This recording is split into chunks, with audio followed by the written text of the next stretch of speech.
पूछने की ज़रूरत नहीं है किसी से, तो कोई बात नहीं है, बता दिया। जस्ट बड़ों को भी अपना ध्यान रखना है, और वो जो फ्रीडम चाहते हैं बड़ों, वो अच्छी बात है। नहीं तो वो यही सोचते रहते हैं हम लोग कि उसको बुरा लगेगा, उसको बुरा लगेगा, ये वेस्टर्न कल्चर में नहीं है, तो ये अच्छी बात है। और जो नीचे लेवल के लोग होते हैं, जो जिसको डिटेल में नहीं जाते हैं, वो तो जो एक चीज़ कही उसी को मान लेते हैं, वो चीज़ नहीं होनी चाहिए। और इसके अलावा जो बाकी भड़काने वाले बहुत हैं, भड़काने वालों की कमी नहीं है, हर तरफ से भड़काते हैं। तो अपना बैलेंस बनाए रखिए। देश और समाज को जब आप पहले सोचेंगे तो आप अपने आप बैलेंस में आ जाएंगे।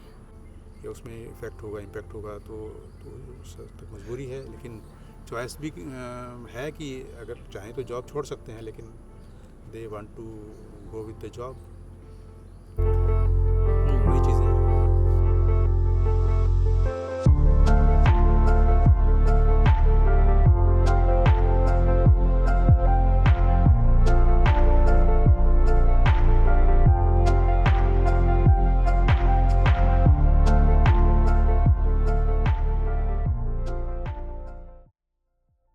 हेलो, हाँ नमस्कार जी। मैं सुबोध कुमार अग्रवाल। मैं यहाँ गुलशन विवांते सेक्टर 137 नोएडा में रहता हूँ, और अभी रिटायर्ड लाइफ, रिलैक्स लाइफ जी रहे हैं। 5-6 साल से गवर्नमेंट सर्विस में थे, पहले 6 साल से रिटायर्ड हूँ। और कुछ आप जानना चाहें तो बताइए। मैं रेनू अग्रवाल, मैं गुलशन विवांते में रहती हूँ, और यहाँ एक ब्यूटीफुल पार्क है यहाँ पास में, तो हम यहाँ पर रोज़ वॉक करना बहुत अच्छा लगता है हमको।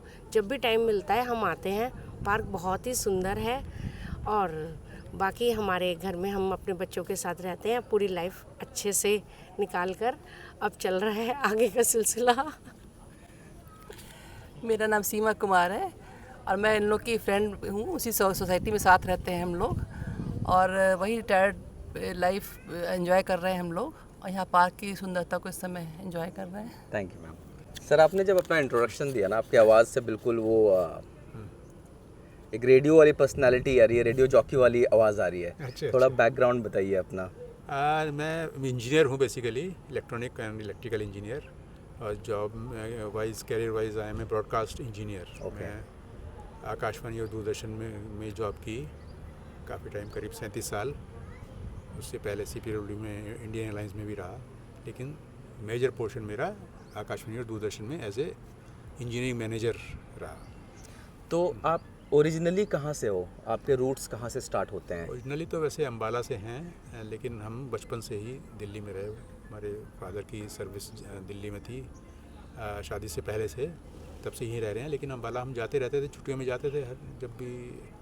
उनका, हमारा ननिहाल भी अम्बाला का है, अम्बाला के पास गांव है एक, धनौरा गांव। और हमारे जो दादा दादी हैं वो अम्बाला के पास एक टाउन है, वहाँ रहते थे। तो रूट तो वहाँ का है, लेकिन हम बचपन से करीब कितने 40 साल दिल्ली में ही रहे, और उसके बाद रिटायरमेंट के बाद यहाँ नोएडा में सेटल हुए। अच्छा, तो पोस्ट रिटायरमेंट और प्री रिटायरमेंट लाइफ को आप कैसे देखते हो? पहले नेचुरली बिज़ी थे, और ऑफिस में बिज़ी थे, और ऑफिस के जैसा इंस्ट्रक्शंस होती थी, या जैसे भी काम ड्यूटीज़ होती थी, उसके हिसाब से काम करना पड़ता था। अपना बहुत कोई ज़्यादा रोल नहीं रहता था। लेकिन ये था कि उसके बाद जॉब की अपॉर्चुनिटीज़ मिली, लेकिन मन नहीं किया जॉब करने का, कि पूरे टाइम इतना इतना जॉब की है, तो अब रिलैक्स लाइफ जीने का मन था, और वही किया है। उसके रिटायरमेंट के बाद थोड़ा घूमना फिरना साथ में, और बच्चों के साथ, फैमिली के साथ, और 1-2 NGOs के साथ में जुड़ा हूँ। तो इस तरह से लाइफ कट रही है। अगर मैं आपसे पूछूं, as a child, as a kid, बचपन में आप कैसे थे? बचपन में कैसे थे? अभी आपकी जो पर्सनालिटी, आप जैसे लाइफ जी रहे हो, आप भी बता सकते हो तो। हाँ। बचपन आपका कैसा था, और एज एन किड आप कैसे थे? किड में I think as a kid, जैसे जहाँ तक मुझे याद है, काफ़ी सिंपल और शरीफ टाइप का, उस टाइप के थे। बहुत बहुत एक्टिव नहीं, मतलब नॉर्मल चाइल्ड, कोई ऐसे बहुत ज़्यादा तो याद नहीं है, लेकिन सिंपल। हाँ, और मैं स्कूलिंग मेरी हॉस्टल में हुई, सैनिक स्कूल करनाल में। अच्छा। तो ठीक है, वहाँ थोड़ा सा डिसिप्लिन लाइफ थी। उसके बाद कॉलेज वगैरह तो दिल्ली में ही किया। और आप क्या जानना चाहते हैं बताइए। आपने मेरे ख्याल से 80s में जॉब स्टार्ट किया हुआ, 85 समथिंग। 81 में यस, पहले कुछ 2-3 जगह जॉब किया, उसके बाद 87 से मैं इसमें आकाशवाणी और दूरदर्शन में। तो ऑलमोस्ट 40-45 ईयर्स आपने जॉब किया। यस। और आपकी अभी एज क्या होगी? अभी 66। 66। सो आप करंट सोसाइटी में ये जो करंट जनरेशन गैप है, इसको आप कैसे देखते हैं? एक जनरेशन गैप को as a normal time flow देखते हो, या फिर आप कैसे देखते हो? क्या बदलाव आए हैं जो आपको पसंद है, क्या नहीं पसंद है इस दो जनरेशन्स के बीच में? देखिए, जनरेशन में गैप तो हमेशा से पहले भी रहा होगा, आज भी हैं। तो ये तो नॉर्मल है कि जो नई लाइफ आएगी वो नए बच्चे आएंगे, वो नई चीज़ें सीखेंगे, नई टेक्नोलॉजी सीखेंगे, नया लाइफस्टाइल सीखेंगे, तो थोड़ा गैप तो हमेशा रहेगा और अब भी है। कि अभी आजकल के बच्चे वेस्टर्न लाइफ से काफ़ी प्रभावित हैं और उसी का असर है। और दूसरा मेन असर ये है कि आजकल सब जॉब में हैं, लेडीज़ भी ज़्यादातर जॉब में हैं, तो दोनों वर्किंग हैं, हस्बैंड वाइफ वर्किंग हैं, तो दोनों बहुत बिज़ी रहते हैं, बच्चों के लिए इतना ज़्यादा टाइम नहीं होता उनके पास। तो ये जो शिकायतें होती है, मैं नहीं कह रहा हूँ कि आप कर रहे हो या मैं कर रहा हूँ, जो एक सर्टन जनरेशन के लोग अपने बाद के जनरेशन पीढ़ी को शिकायत करते हैं कि हमारे टाइम में ऐसे नहीं होता था, हम ऐसे करते थे, तुम ऐसे कर रहे हो। तो वो जो शिकायत है, क्या वो जायज़ है या फिर ये नए जनरेशन की मजबूरी है, वो जैसे अपनी लाइफ जी रहे हैं? अगर आप मुझे देख रहे हो कुछ हरकतें ऐसे करते हुए जो आप करो, हम तो ऐसे कभी नहीं करते थे, तो क्या वो मेरी जनरेशन की मजबूरी है, ऐसा मेरा अपब्रिंगिंग हुआ है, या फिर मैं सचमुच गलत हूँ? आई थिंक मेजर जो इस टाइम जनरेशन गैप है वो इस वजह से है कि दोनों हस्बैंड वाइफ वर्किंग है। हमारे टाइम में इतना नहीं था, हार्डली 10-20% लेडीज़ जॉब करती थी। अभी आलमोस्ट शायद 80%, शहरों में तो 70-80% या ज़्यादा भी होगा, इतनी जॉब कर रही हैं, तो उनके पास इतना घर के लिए टाइम नहीं है, घर के काम के लिए टाइम नहीं है, बच्चों के लिए इतना टाइम नहीं है। बच्चे या अगर कोई हैं उनके पेरेंट्स तो अब तो ठीक है, अदरवाइज़ बच्चों को कहीं प्ले स्कूल में भेजते हैं या मेड्स के सारे रहते हैं, क्रच में रख देते और हैं। अब तो लेटेस्ट तो ये ट्रेंड भी हो गया है कि अब उनके पास बच्चे पालने का भी टाइम नहीं है, तो they are I mean escaping that thing कि बच्चे भी नहीं कर रहे हैं। तो ये मजबूरी है या चॉइस है? दोनों ही कह सकते हैं। एक तो मजबूरी तो जॉब की वजह से हो गई कि अगर बच्चों के पालेंगे तो जॉब छोड़नी पड़ेगी या उसमें इम्पैक्ट होगा, तो मजबूरी है। लेकिन चॉइस भी है कि अगर चाहें तो जॉब छोड़ सकते हैं, लेकिन they want to go with the job. दोनों ही चीज़ें हैं। जहाँ तक चॉइस भी है, कुछ ये है कि आजकल की लाइफस्टाइल ऐसा हो गया है कि सबको पैसा चाहिए, तो ऐसा लगता है कि स्पेशली शहरों में कि एक के इनकम से अच्छी लाइफस्टाइल नहीं जी सकते, तो इसलिए वो दोनों ही जॉब करना चाहते हैं। इसी में मैं अगर आऊँ तो पहले एक लोग जॉब करते थे पूरे फैमिली में, मैं हस्बैंड वाइफ भी नहीं बोल रहा हूँ, 4-5 लोगों के परिवार में एक आदमी जॉब कर रहा है, 5 लोग खा रहे हैं, फिर भी शायद थोड़ा सा कम स्ट्रेसफुल लाइफ थी। अभी स्ट्रेस ज़्यादा है, कमा ज़्यादा लोग रहे हैं, तो क्या प्रॉब्लम है? पैसे ज़्यादा आ रहे हैं पहले से, लेकिन स्ट्रेस भी ज़्यादा है। पहले पैसे कम थे फिर भी लोग खुश थे। आई थिंक थोड़ी अपॉर्चुनिटीज़ भी बढ़ी हैं जॉब में, जैसे पहले शायद इतनी अपॉर्चुनिटीज़ नहीं थी जॉब वगैरह की, अभी अपॉर्चुनिटीज़ बढ़ी हैं और लोगों का लाइफस्टाइल भी ऐसा हो गया कि पैसा भी चाहिए, और जितना पैसा आता है उतना खर्च भी होता है। बच्चों की स्कूलिंग की देख लीजिए कितनी ज़्यादा फीस है, हर चीज़ में प्रॉपर्टी देख लीजिए, मकान लेना है तो उसमें भी इतना खर्चा है कि उस तरह की लाइफस्टाइल जीनी है तो आपको दोनों को जॉब करनी ही पड़ेगी। बहुत बढ़िया। आपके अभी तक के पूरे लाइफ को, 66 ईयर्स के लाइफ को किसी एक गाने में रिप्रेजेंट करना हो तो कौन सा वो गाना होगा? गा दो अपने गाना। गाना तो सकते कौन सा गाना होगा, तो आपने कहा कि ज़िंदगी को रिफ्लेक्ट करते हुए कोई गाना, ऐसा खैर बहुत अप्रोप्रिएट गाना तो अभी ध्यान नहीं आ रहा, लेकिन फिर भी थोड़ा बहुत जैसे जो समझ में आ रहा है कि ज़िंदगी एक सफ़र है सुहाना, यहाँ कल क्या हो किसने जाना। जिंदगी एक सफर है सुहाना, यहाँ कल क्या हो किसने जाना। क्या बात है। फिल्में देखते हो गए आप? पहले तो बहुत शौक था, अब कम हो गया, देखते हैं कभी कभी, लेकिन पहले से काफ़ी कम हो गया है। आपकी लाइफ पे, बचपन से अभी तक की लाइफ पे एक फिल्म बनाना हो हाँ हाँ। तो उसका शीर्षक क्या होगा? आप किस एक्टर को चाहोगे कि वो आपका किरदार निभाए? इस बारे में सोचा नहीं, काफ़ी इंटरेस्टिंग सवाल है आपका, लेकिन क्या कह रहे हैं, एक तो आप पहला कि क्या टाइटल होगा? हाँ, टाइटल क्या होना चाहिए? हाँ हाँ। अच्छा, हमारी फिल्म का क्या टाइटल होगा? अगर हमारी लाइफ पे फिल्म बने उसका टाइटल क्या होगा? कभी सोचा नहीं इस बारे में।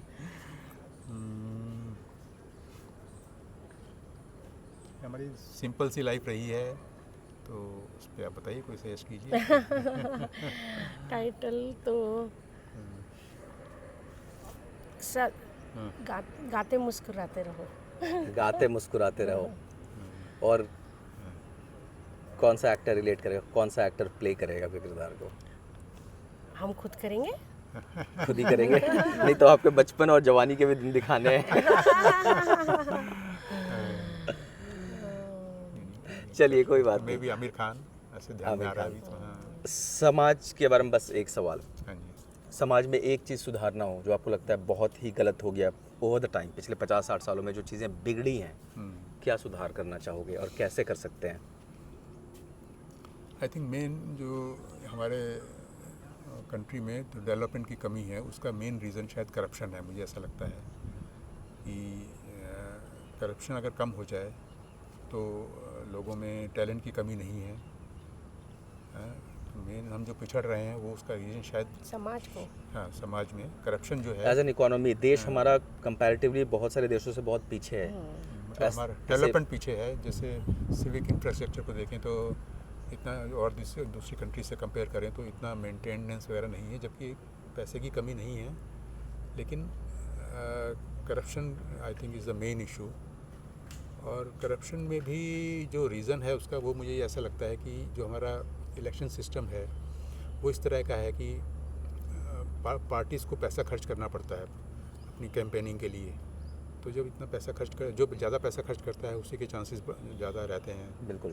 तो जब पॉलिटिकल पार्टीज पैसा खर्च करेंगी, फिर वो पावर में आने के बाद वो कहीं ना कहीं से उसको रिटर्न ऑन इन्वेस्टमेंट देखते हैं, फिर बिल्कुल पूरा करना चाहेंगी। तो that I mean encourages corruption मेरे विचार से। बिल्कुल सही बात आपने कहा। मैं जानना चाह रहा था कि ये शुरुआत माइक्रो लेवल पे हमें करने की ज़रूरत है। As an individual, as a society, आसपास अभी हम 5 लोग हैं, हम अपने लेवल पे क्या शुरुआत कर सकते हैं? क्या कर सकते हैं? बड़ा चेंज तो अचानक से नहीं हो सकता, छोटी चीज़ों से शुरू करें जो 15-20 साल में धीरे धीरे एक बड़ा चेंज लेकर आए। शुरुआत तो अवेयरनेस से होगी।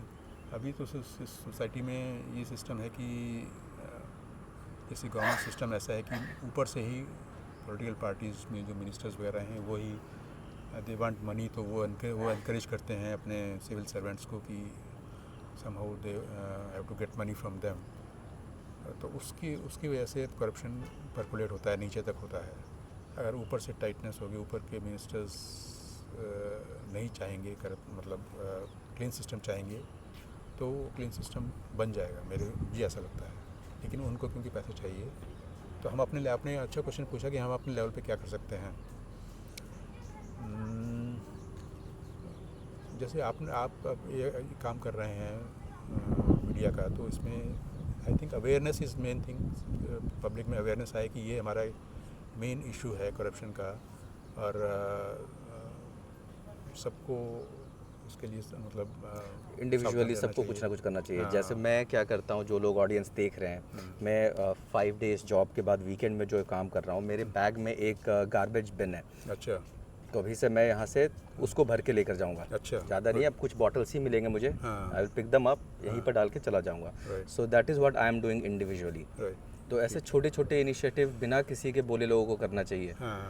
और 1.5 करोड़ का जो पॉपुलेशन है, अगर 10% लोग भी इनिशिएटिव ले, हर दिन भी करे, तो एक हफ्ता में पूरा भारत साफ हो सकता है। अगर मैं एक एस्पेक्ट की बात करूँ, सफाई की बात करूँ, तो ठीक है। अगर 50 करोड़ लोग बाहर निकल जाएं, सब अपने 2 हाथ से थोड़ा सा कूड़ा भी उठाए ना, just to clean the space आसपास का, तो एक दिन में हो जाए साफ। ये सोच अच्छी है, लेकिन क्या है, इसके लिए ऑलरेडी सिस्टम बना हुआ है, गवर्नमेंट का सिस्टम है, यहाँ पर स्टाफ लगा हुआ है। एग्जीक्यूशन की थोड़ी प्रॉब्लम है। एग्जीक्यूशन नहीं हो पा रहा है, मेनली उसकी तरफ हमें ध्यान देना है। वो भी ठीक है आपका जो तरीका है, लेकिन वो लॉन्ग लास्टिंग शायद नहीं रहेगा, क्योंकि मेनली जो जिनको सैलरी मिल रही है इस काम के लिए सिस्टम बना हुआ है, वो अगर एफिशिएंटली काम करेंगे तो उस सब की ज़रूरत नहीं। हम अपनी एफर्ट अगर उस तरफ लगाएं कि कैसे सिस्टम को सुधारा जाए, तो सिस्टम तो है, उस सिस्टम को एक्टिवेट करने की ज़रूरत है और एफिशिएंट करने की ज़रूरत है। मैम, अगर आपको देश का प्रधानमंत्री बना दिया जाए तो आप अलग अलग एस्पेक्ट में लाइफ में, बीट समाज में जो गलतियां हो रही है या फिर वुमेन एम्पावरमेंट में, या जो अलग अलग एरियाज़ में, क्या क्या एरियाज़ में आप सुधार करना चाहोगे और क्या करोगे आप? मैं सबसे पहले तो यही सोचूंगी कि जो लड़कियां हैं, लेडीज़ हैं, उनको हम सिर्फ कहते हैं कि ना भाई इनको पूरी फ्रीडम है, ये है, लेकिन एक्चुअली घर से ही फ्रीडम नहीं है।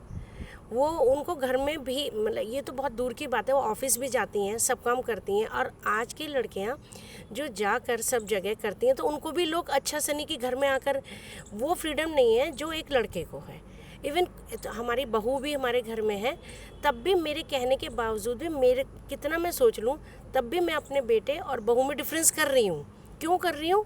क्योंकि हमारा माइंड ही वही सेटअप है कि हम उस पर, हम ये कि नहीं ये काम तुम कर लोगी, तुम्हें कर लो, भाई वो क्यों नहीं कर सकता। और आज ये लड़कियां आवाज़ उठाती हैं तो वही सबको लगता है कि ये गलत है, भाई मतलब यही इस बात पर ये कहती हैं कि हमें ख़राब लगता है कि ये बात कह रही हैं। तो सबसे पहले तो मैं यही सोचती हूँ कि लड़कियों को फोकस करना चाहिए और लड़कियों पर ध्यान देना चाहिए, और ये फैमिली लेवल से शुरू होना चाहिए। फैमिली हमारी ही लेवल से, और हमें बेसिक लेवल हम ही है जिसको हमें शुरुआत करनी है। कोई गवर्नमेंट नहीं कर देगी उसको, एक नया रूल नहीं ला देगी, रूल बनाने से कुछ नहीं होगा।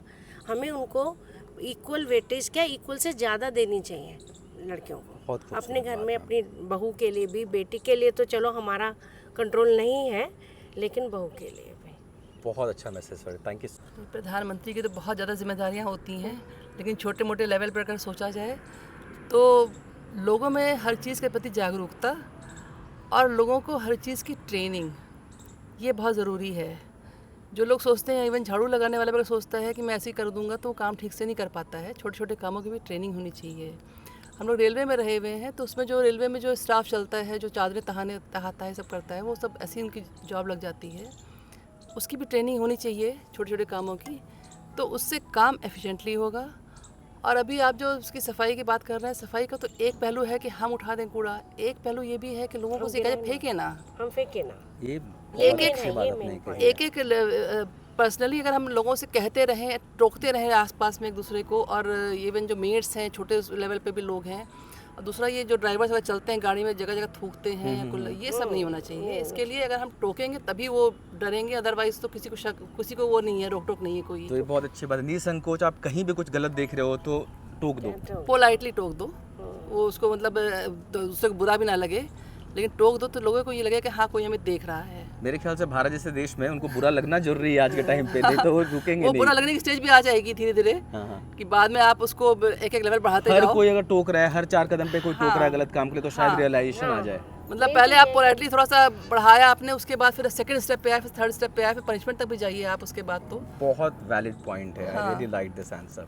तो वो इस तरह से उसको बढ़ाया जा सकता है। इस तरह की बहुत चीज़ें, सफाई की है, और घर में जो वातावरण रहता है, लेडीज़ के लिए अवेयरनेस है या बच्चों के लिए है, सेफ्टी का है, बहुत सारे पॉइंट्स हैं जिन पे काम किया जा सकता है। Very valid and beautiful answer.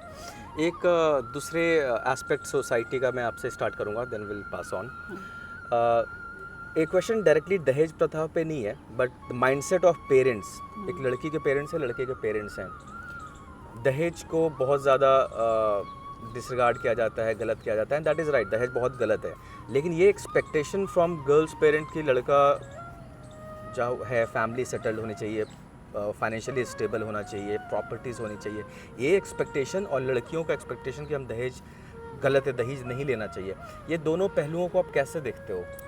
मतलब दहेज लेना गलत बात है लड़के के साइड से, लेकिन लड़कियों का एक्सपेक्टेशन कि लड़का बहुत अच्छी जॉब में हो, फाइनेंशियल बैकअप हो, पेरेंट्स स्टेबल हो, घर हो, प्लॉट्स हो, ज़मीन हो, ये एक्सपेक्टेशन भी है कहीं ना कहीं जो ओपनली लोग नहीं बोलते हैं, but that is in their conversation में आता है। तो दो पहलू हैं लेकिन हम एक पहलू की बात करते हैं केवल। दहेज एक एक्चुअली बहुत लंबा विषय है। इस पर आप अगर करेंगे कि दहेज है क्या एक्चुअली, अगर आप गिफ्ट दे रहे हैं उसको भी दहेज कोई मान ले, ये तो नहीं होना चाहिए। कि इंटेंट है मेरे ख्याल वो से। अगर कोई मांगा जाए जो उनकी क्षमता से बाहर है, ऐसी कुछ चीज़ मांगी जाए तो वो दहेज कही जा सकती है, जो कि बुरा लगेगा। और बाकी आजकल जहाँ तक मैं शादियों को देख रही हूँ, उसमें शादियों में म्यूचुअल अंडरस्टैंडिंग बहुत है, और अगर मोस्टली लव मैरिजेस हैं तो उसमें तो दहेज का कोई ज़्यादा सिस्टम है ही नहीं। जो छोटे मोटी रस्में होती हैं वही लोग कर लेते हैं और मिलजुल करके बांट करके शादियाँ कर लेते हैं। तो इसी तरह सिस्टम होना चाहिए उसमें। और दूसरा ये कि अगर दहेज नहीं लेंगे और एलिमनी नहीं देंगे, ये भी चल गया है। हाँ, ये भी एक ज़रूरी ये चीज़ अभी है। रिसेंटली आया है। हाँ, ये आया है और ये भी बहुत ज़रूरी चीज़ है, क्योंकि वो एलिमनी के नाम पर भी बहुत कुछ गड़बड़ शड़बड़ होता है। हाँ, तो ये दोनों चीज़ें चलनी एक चाहिए। कमर्शियल मॉडल जैसा बन गया। आप देखो नॉन न्यूज़ में तो लोग शादियां कर रहे हैं, 2 साल में स्प्लिट हो रहे हैं just to take that money. हाँ, बहुत इस तरह किस्से सुनने में आ रहे हैं। तो वो शुरू में ही बैलेंस कर लिया जाए इन चीज़ों को। तो ये मेरे ख्याल से डिपेंड करता है कि अलग अलग ग्रुप में, अलग अलग लोगों में जो है थोड़ा डिफरेंस हो सकता है, लेकिन ये आपस में बातचीत करके ही सुलझेगा। मुझे लगता है इस दहेज के मामले में मुझे लगता है कि पहले गर्ल्स जो हैं डिपेंडेंट थी बहुत ज़्यादा, इसलिए शायद दहेज की प्रथा थी। आजकल क्योंकि लेडीज़ भी इंडिपेंडेंट हो गई हैं, जॉब कर रही हैं, तो ये धीरे धीरे कम होगा। इस आज की लाइफ में तो बहुत कम हो रहा है, और लेडीज़ की भी अपनी डिमांड नेचुरली हो गई है कि लड़का अच्छी फैमिली होनी चाहिए। That is because girls have become independent now, more and more independent. तो लगता है जैसे जैसे दोनों जॉब करेंगे तो ये दहेज प्रथा कम होगी, हो रही है ऑलरेडी। एक सवाल आप तीनों के लिए एक एक करके जवाब दें। वेस्टर्न कल्चर से बहुत ज़्यादा वेस्टर्नाइज हो रही है हमारी इंडियन सोसाइटी आजकल, और सब कुछ बुरा भी नहीं है वेस्टर्न सिस्टम में। कुछ चीज़ें सीखने लायक है, कुछ चीज़ें शायद नहीं सीखने लायक है। एक चीज़ बताइए जो हमें अपने हैबिट में लाना चाहिए वेस्टर्न कल्चर की चीज़ें, और एक चीज़ जो हम ऑलरेडी ला चुके हैं जिसको हमें अवॉइड करना चाहिए, ऐसा छोड़ देना चाहिए एज एन इंडियन सोसाइटी। जो लाना चाहिए आप कह रहे हैं, तो जैसे हम मोस्टली डेवलप कंट्रीज़ में देखते हैं कि लोगों में सिंसियरिटी, काम के प्रति सिंसियरिटी बहुत ज़्यादा है, और डिसिप्लिन्ड लाइफ है। यही रीज़न है कि वहाँ हर चीज़ में मेंटेनेंस, सिस्टमेटिक चीज़ें हैं, बिकॉज ऑफ सिंसियरिटी। और करप्शन कम है। उसका रीज़न क्या है, वो कैसे होगा, वो तो it's not easy question, but we should think how we can bring that system, sincerity जो है। जबकि हमारे यहाँ इतना रिलीजियस हैं लोग, इतने रिलीजियस अलग अलग पंथ हैं, सब हैं, गुरु हैं इतने, फिर भी हमारे यहाँ मुझे लगता है कि इतनी जॉब के प्रति, देश के प्रति इतनी सिंसियरिटी शायद नहीं है, डिसिप्लिन कह लीजिए। यही रीज़न है कि हम साफ़ सफाई या दूसरे सिस्टम्स में सिस्टमेटिक नहीं देखते हैं हर चीज़ में।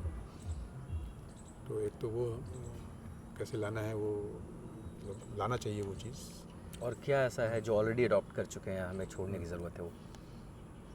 हम लोग वेस्टर्न कल्चर से ये अडॉप्ट कर रहे हैं आजकल की जनरेशन, कि हमें बड़ों की, मतलब बड़ों पर कोई ध्यान नहीं दे रहे हैं। तो मेरे को लगता है कि साथ में, मतलब उनको इस बात पर वो वेटेज, जो हमारी इंडियन कल्चर है कि सबको मिलजुल के रहना है, और सभी घर के मेंबर्स हैं, इस बात को जो लोग अडॉप्ट करते जा रहे हैं उसका भी ध्यान रखना चाहिए, वो नहीं अडॉप्ट करनी चाहिए, क्योंकि हमारा इंडिया कल्चर यही है। और जो फ्रीडम मिलती है वेस्टर्न में, और जो लोग अडॉप्ट कर रहे हैं, ये अच्छी बात है। फ्रीडम होनी चाहिए, उनको भी सोचना चाहिए। सोच रहे हैं कि भाई हम कुछ कहीं जा सकें, कहीं हमें पूछने की ज़रूरत नहीं है किसी से, तो कोई बात नहीं है, बता दिया। जस्ट बड़ों को भी अपना ध्यान रखना है, और वो जो फ्रीडम चाहते हैं वो अच्छी बात है। नहीं तो वो यही सोचते रहते हैं हम लोग कि उसको बुरा लगेगा, उसको बुरा लगेगा। ये वेस्टर्न कल्चर में नहीं है, तो ये अच्छी बात है, ये मेरे को लगता है ठीक है। Thank you. छोड़ना जो चाहिए उसके लिए तो मैं ये कहूँगी कि जो आजकल ज़रूरत से ज़्यादा खुलापन आ गया है लोगों में, कि लड़कियां भी सोचती हैं, छोटे शहर से भी आती हैं, वो भी सोचती हैं कि अगर हम ड्रिंक नहीं करेंगे तो हम सोसाइटी में चल नहीं पाएंगे। तो वो आजकल पार्टी में पूछा जाता है लड़कियों से भी, आप क्या लेंगी? तो ये सब जो चल गया बहुत ज़्यादा, इसकी ज़रूरत नहीं है। और इसको वो अपलिफ्टमेंट देखते हैं अपने स्टेटस की। हाँ, उसको ये सोचना है कि हमारा ज़रूरी है, ऐसा कुछ नहीं है। और कपड़ों में भी शालीनता रहनी चाहिए। इसके अलावा जो है, जो मैं तो ये कहना चाहूँगी, संदेश देना चाहूँगी कि आप अपना कल्चर आपका बहुत अच्छा है, अपने कपड़ों से, अपनी संस्कृति से बिल्कुल भी ना शर्माएं, खुलकर उसका प्रयोग करें और एक हाथ से अपना कल्चर कस के पकड़े रहें, दूसरे हाथ से आप हर चीज़ ट्राई कीजिए। विदेशी चीज़ों में जो भी ट्राई करना हो आप करिए। इस जवाब लेकिन से अपने- गूज़बम्प आ गया मुझे। अपने कल्चर को एक हाथ से पकड़ के रखें अपने और कल्चर जो को करना है एक करें। हाथ से बहुत जोर से पकड़ कर रखना चाहिए, उसे कभी नहीं छोड़ना चाहिए, क्योंकि आपकी पहचान वही है। वेरी गुड, वेरी और आपका कल्चर दुनिया में सबसे अच्छा है, इसका विश्वास रखिए। ऑसम। ये लाइन याद रहेगा, ये जाएगा मेन एक हाथ से कल्चर का डंडा पकड़ के रखे, बाकी आपको जो करना है करें। And actually this is the right thing to do. India में सब जगह होता है, लेकिन इंडिया में कम्युनल इम्बैलेंस थोड़ा सा रिसेंटली बढ़ गया है। आप धर्म को कैसे देखते हैं? ये तो बहुत ही लंबा विषय है। और आपकी डीप मैं थिंकिंग देखकर बिल्कुल लग रहा है ना कि हर चीज़ को आप लंबा विषय, आपके पास बहुत सारा कंटेंट है। Probably I need one more day with you, किसी और संडे आपको पकड़ना पड़ेगा 1 घंटे के लिए मुझे। नहीं, इसमें तो मैं बहुत ज़्यादा सोचती भी हूँ और बहुत ज़्यादा वो रहता है मेरा कम्युनल बैलेंस जो रहना चाहिए। एक्चुअली लोगों को गलत फहमी बहुत जल्दी हो जाती है। एक भी चीज़ कही नहीं कि यार लोग बिल्कुल जैसे तवे बैठे हुए हैं, तो वो नहीं होना चाहिए। अब आप अपने चीज़ों पर विश्वास रखिए कि आपका जो भी धर्म है, अपने धर्म को मानिए और दूसरे की भी इज्जत कीजिए, तभी आपके धर्म की इज्जत होगी। और धर्म हमेशा देश धर्म से बड़ा होता है। देश और समाज धर्म से पहले आना चाहिए। जब ये सोचने लगेंगे आप, तो धर्म अपने आप बैलेंस हो जाएगा आपका। तो ये आपको लगता है जो धर्म, डिफरेंट धर्म जो रिलीजन्स हैं हमारे, उनके प्रीचिंग की प्रॉब्लम है कि अंडरस्टैंडिंग की प्रॉब्लम है कि कोई थर्ड पार्टी कोई और है जो ये इम्बैलेंस कर रहा है? कई प्रॉब्लम है। टीचिंग में भी लोग जो हैं गलत कंसेप्ट भी दे देते हैं। और जो नीचे लेवल के लोग होते हैं, जो जिसको डिटेल में नहीं जाते हैं, वो तो जो एक चीज़ कही उसी को मान लेते हैं। वो चीज़ नहीं होनी चाहिए। और इसके अलावा जो बाकी भड़काने वाले बहुत हैं, भड़काने वालों की कमी नहीं है, हर तरफ से भड़काते हैं। तो अपना बैलेंस बनाए रखिए। देश और समाज को जब आप पहले सोचेंगे तो आप अपने आप बैलेंस में आ जाएंगे। Thank you ma'am. आप बताइए, धर्म को आप कैसे देखते हैं? मुझे तो ये लगता है कि धर्म ये अलग अलग जो बने हैं, इसका कोई मीनिंग नहीं है। हमारी सोच ही ऐसी होनी चाहिए कि मतलब हमारे विचार अच्छे होने चाहिए, वही धर्म है। अगर हमारी सोच में ही आ जाए कि मतलब हम इन्हीं बातों में लगे रहते हैं कि अलग अलग ये हम उन मतलब सोच को हमें बदलना है अपनी। धर्म कुछ नहीं है, ना ही कोई पूजा है। पूजा है तो यही है कि ठीक विचार हो, सोच अच्छी हो और मतलब अपने आसपास के लोगों से, सबसे हम कुछ ले सकें उनसे और गलत विचारों की तरफ ना जाए। यही धर्म है और कुछ नहीं है। मैं तो यही मानती हूँ। असली धर्म का एक्चुअली उद्देश्य ये होना चाहिए कि हमारे अपने जीवन के में हमें कैसी लाइफ जीनी है उसके बारे में बताया जाए। सारे धर्म ये मानते हैं कि ईश्वर ने हमें बनाया और ईश्वर ने ये दुनिया बनाई, पर हमें कैसे जीना है, वो जीवन का उद्देश्य क्या होना चाहिए, इसके बारे में सबकी राय अलग अलग है। ज़्यादातर धर्म शायद ये कहते हैं कि हमें ईश्वर की भक्ति करनी चाहिए या कैसे मोक्ष मिलेगा इस बारे में बताते हैं, या कुछ जीवन का उद्देश्य मतलब क्या होना चाहिए, या मतलब ऐसी भिन्न भिन्न राय हैं। लेकिन इसके लिए मैं एक एग्जांपल देता हूँ कि हम अपना घर बनाते हैं, अपनी दुनिया एक बनाते हैं और उसमें अपने बच्चों को भी इस दुनिया में लेके आते हैं। तो हम उन बच्चों से क्या एक्सपेक्ट करेंगे कि उनको क्या करना चाहिए? क्या हम ये एक्सपेक्ट करें कि वो हमें हमारी भक्ति करते रहें, हमारे आसपास चक्कर लगाते रहें, या ये एक्सपेक्ट करेंगे कि वो अपने आप को सुधारें, अपने आप को इस लायक बनाएं कि वो पूरी फैमिली को भी सुधारें और आसपास के समाज को भी सुधारें? बिल्कुल। मुझे लगता है सबका आंसर यही हुआ कि सेकंड ऑप्शन जो है, ये भक्ति करने के बजाय, हमारा गुणगान करने के बजाय, ये एक्सपेक्ट करने के बजाय कि हम ही उनके लिए सब कुछ करें, उसकी बजाय वो खुद अपने आप को इम्प्रूव करें और इस लायक बनाएं कि समाज को इम्प्रूव करें। तो ऐसे ही ईश्वर भी हमसे यही चाहेगा कि हम अपने आप को सुधारें और इस लायक बनाएं कि उसकी बनाई हुई दुनिया को हम इम्प्रूव कर सकें। जैसे हम अपने बच्चों से चाहेंगे, ऐसे ही ईश्वर ने अगर हमें बनाया है तो वो भी हमसे यही एक्सपेक्ट करेगा। तो इसलिए मेरे विचार से हमारा जीवन का उद्देश्य यही होना चाहिए कि हम अपने आप को सुधारें और इस लायक बनाएं कि हम अपनी फैमिली को इम्प्रूव कर सकें, अपने आसपास के समाज को इम्प्रूव कर सकें। ये उद्देश्य होना चाहिए। और धर्म का उद्देश्य ये होना चाहिए कि हमें ये चीज़ें सिखाए, ना कि जो अभी जितने धर्म हैं वो ज़्यादातर अपनी भक्ति सिखाते हैं, नैरो माइंडेडनेस सिखाते हैं। वो असली धर्म नहीं है मेरे विचार से। तो अगर धर्म असली उद्देश्य पे चलेगा तो आपस में कभी लड़ाई नहीं होगी। सभी धर्म ये सिखाएंगे कि हमें अपने आप को इम्प्रूव करना है और समाज को इम्प्रूव करना है, तो आपस में इस तरह के डिफरेंसेस नहीं होंगे। ये असली धर्म है ही नहीं। जो आपस में डिफरेंस सिखाते हैं वो असली धर्म नहीं है। आप क्या मैसेज देना चाहोगे ज़िंदगी अच्छे से बिताने के लिए, खुश रहने के लिए क्या करना चाहिए? जैसे मैंने पहले भी कहा कि हमें अपना जीवन का उद्देश्य ध्यान रखना चाहिए। और उद्देश्य मेरे विचार से सबका अलग हो सकता है। मेरे विचार से ये होना चाहिए कि हम अपने आप को इम्प्रूव करें और समाज को कैसे इम्प्रूव करें। तो समाज को जब आप इम्प्रूव करोगे, लोगों में खुशियाँ बांटोगे, तो उसके साथ आप भी खुश रहोगे। तो regular improvement is the key to happy life. Yes, self improvement and improvement of self and society. I think that is the key to so much sir, thank you so much. तो ma'am, आपके हिसाब से ज़िंदगी को खुशहाल रखने के लिए, अच्छे से ज़िंदगी को जीने के लिए क्या करना चाहिए? कैसे ज़िंदगी जीनी चाहिए और क्या एक ऐसी चीज़ है जो करना चाहिए कि लोग खुश रहें? खुद भी खुश रहो और औरों को भी खुश रखने के लिए कुछ माइंड में जो है आज का पल जिए, आगे की ना चिंता करें, ना पीछे का बातों को दोहराएं। मेरे ख्याल से यही एक फार्मूला करें तो हम जी सकते हैं और खुश रह सकते हैं। तो ना पास्ट में जीना है, ना फ्यूचर का ज़्यादा सोचना नहीं, है, कुछ नहीं सोचना। जियो प्रेजेंट में और जीने दो। जीने दो। Thank you so much ma'am. तो मैम, एक सवाल आपके लिए, ज़िंदगी को बेहतर तरीके से जीने के लिए, खुश रहने के लिए आज के टाइम पे आपके हिसाब से कैसे ज़िंदगी जीनी चाहिए और क्या करना चाहिए? मुझे लगता है हर चीज़ में बैलेंस की ज़रूरत है, क्योंकि अगर आप किसी भी चीज़ को बहुत ज़्यादा पीछे पड़ जाते हो, किसी चीज़ के ललक को अपने आप कंट्रोल करने की ज़रूरत है। चाहे पैसे की हो, चाहे घूमने फिरने की हो, चाहे कपड़ों की हो, चाहे किसी भी चीज़ की हो, कंट्रोल में रखेंगे आप तो आपको कुछ उसमें से खुशियाँ मिलेंगी। और खुशियाँ आपको परिवार के संग मिलती हैं। परिवार, दोस्तों के संग समय बिताओ, इन सब चीज़ों से बहुत वाकई खुशी मिलती है। और बाकी तो आप अगर हर चीज़ को बहुत सीरियसली नहीं लो कि यार इसने ये कह दिया, इसने वो कह दिया है, थोड़ा इग्नोर करना सीखो, बहुत खुश रहोगे आप। तो अगर सार में निकालूं तो इच्छाओं को सीमित करो, परिवार के साथ रहो। मतलब एक जगह लिमिट आपको लगानी पड़ेगी अपनी। हाँ, डिज़ायर अगर आपका अनलिमिटेड रहे तो आप कभी खुश रह ही नहीं सकते आप। तो वो आपको थोड़ा सा कंट्रोल में रखोगे आप तो, और परिवार का समय बिताना है। हाँ, बस यहाँ अपने आप को रोक देना है, खुशी मिल जाएगी।